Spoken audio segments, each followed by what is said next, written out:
As you disrupt our trade, it's a huge problem. You can't emphasize enough. It takes a long time sometimes to build those relationships, but you can break them pretty quickly. You got to be a good neighbor. You know, it's still business at the end of the day, so we have to have good business deals, but you also got to go about it in the right way. U.S. Senator Tammy Baldwin toured the Peck family farm in Chippewa Falls and talked with local producers and farmers about how Trump's trade war is hurting their operations and causing uncertainty. You know, farms are usually a very narrow margin and sometimes, unfortunately, a negative margin. So anytime you have uncertainty and prices jumping around, that just is an extra challenge that we would prefer not to have. When you look at Wisconsin, the northern part of Wisconsin, the central part of Wisconsin, a lot of the money that comes into these counties comes from ag commodities, whether it be corn, soybeans, or beef. That's what keeps these small towns in business, like Thorpe, Stanley, Gilman. You know, that's what they survive on, is the farmers doing well.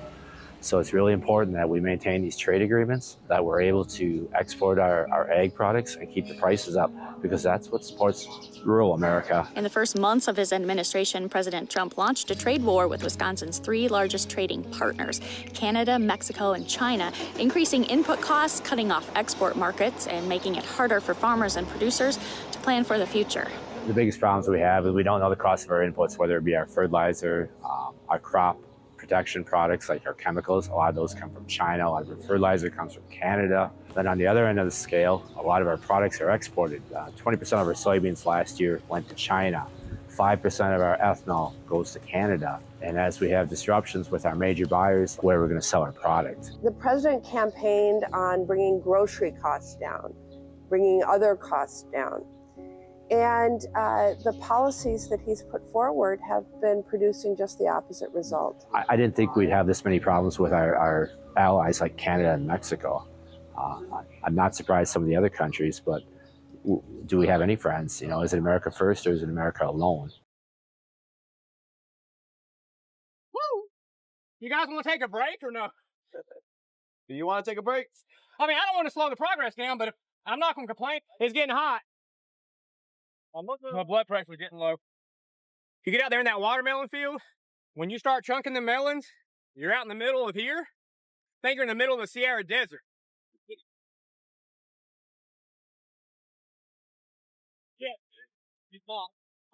It is no joke. Hard work, hard labor, long, hot. We were out there, what? Felt like 2 hours. How long was it? About 15 minutes. 15 minutes? Felt like at least 2 hours. How'd you think I did? I think I held my own pretty good. No, yo no creo que les aguantan ese ritmo. Oh, yeah. Now, once I got in the groove of things, I was just, bam, bam. You get in the zone, and I started doing the twist method. Did you see that? That's pretty awesome. That's only fair. You try some walking watermelon field. No, I think I'm about to have a heat stroke. ¿Te gustó andar acá? I don't know if you're speaking Spanish or English right now. Para esta vida? Oh, hot.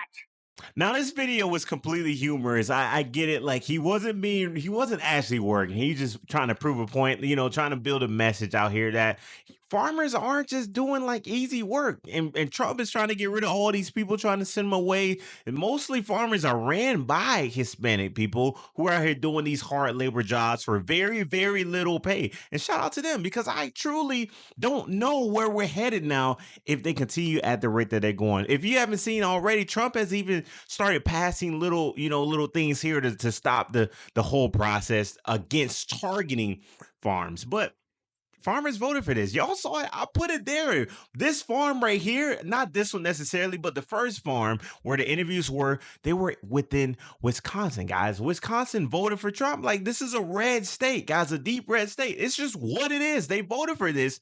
And now they're kind of reaping what they sow. It's so sad to see farms, whatever the case, farms, construction, all these industries, they're the foundations of our country. But now we're seeing them, start to go down. So many farms are they're going bankrupt. They're losing their entire business. They're losing their allies. They're getting destroyed by tariffs. They're getting destroyed. Their profits are not even profitable. A lot of them aren't really profitable, but they're still doing it based on where they've built up from the past few years.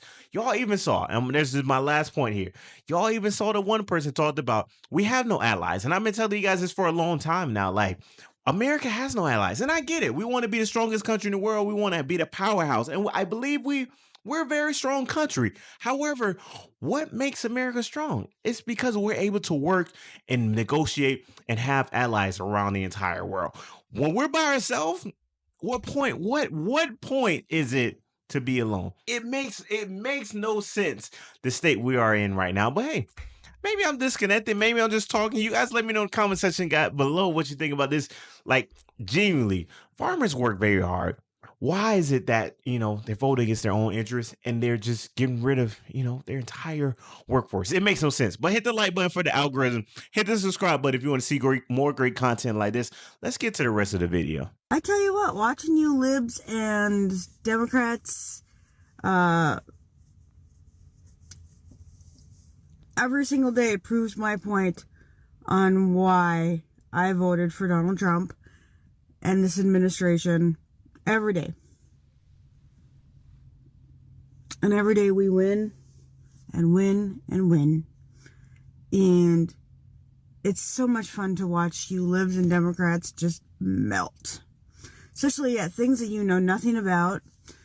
Watch you guys melt over the fact that you guys have no clue what is really going on in the world. You think you do, but you don't. So, you guys have the day you deserve. It's a beautiful day out. It's time to go to work. Because that's what us, humans do that are hardworking individuals. So, but I gotta go. Have a great day. I know what really makes me mad? The fact that we can send billions of dollars overseas. Billions. But we can't take care of our own people. Specifically, our farmers, our small town farmers. More specifically, North Carolina tobacco farmers. They're being cut right now, and their funds are going overseas for foreign aid. Why don't we tell these politicians that we need to cut foreign aid before we cut our own people? It really irks me. So if you agree with this, get your senators on the phone and tell them we're ready to put America first. I'm a supporter of President Donald Trump.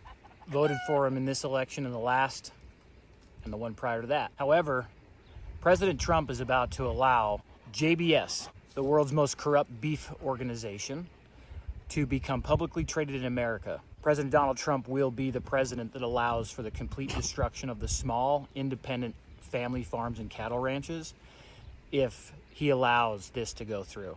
The SEC has already approved it. Now we're just waiting a mere few days for them to allow it on the stock exchange. And what's concerning is we haven't heard a word from the Secretary of Agriculture about this. We haven't heard any of the large cattle organizations that represent cattlemen speak out about this. They claim to represent cattlemen. The truth is they only represent the big guys. They're bought and paid for by the same organizations, JBS, Cargill, Tyson, National Beef, all the collusion that's happening. Go do a very simple search and you'll see the millions and millions, and tens upon millions of dollars that these companies have been ordered to pay for collusion and price fixing, which has cost us our family farms and ranches. And what that costs us as the people who aren't family farms and ranches is a stable food system. As much as I'm a supporter of many of the other things that Trump is doing, anything else in the world that we're working to accomplish and achieve doesn't matter when you have famine and you starve to death. Shout out to my farmers, man. Like I make many of these videos over and over because it's just constant stories over and over and over again. I don't even know what to say at this point. Like, what will it take?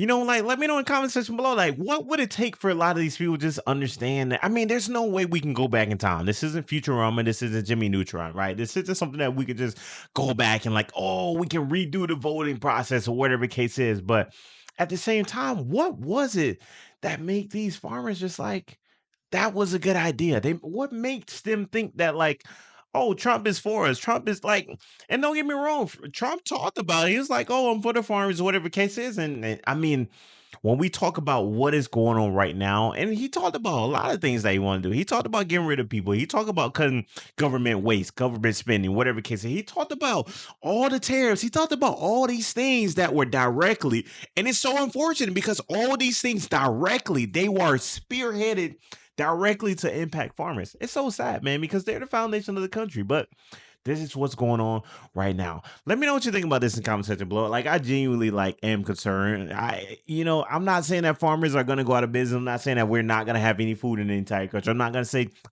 any of that. I'm not trying to take it to the extreme or be a degenerate. But what I will say is, what happens when a lot of farmers, because a lot of them are losing businesses, a lot of them are losing their farms, a lot of them are, just missing out right now. What happens when majority of the farmers are out?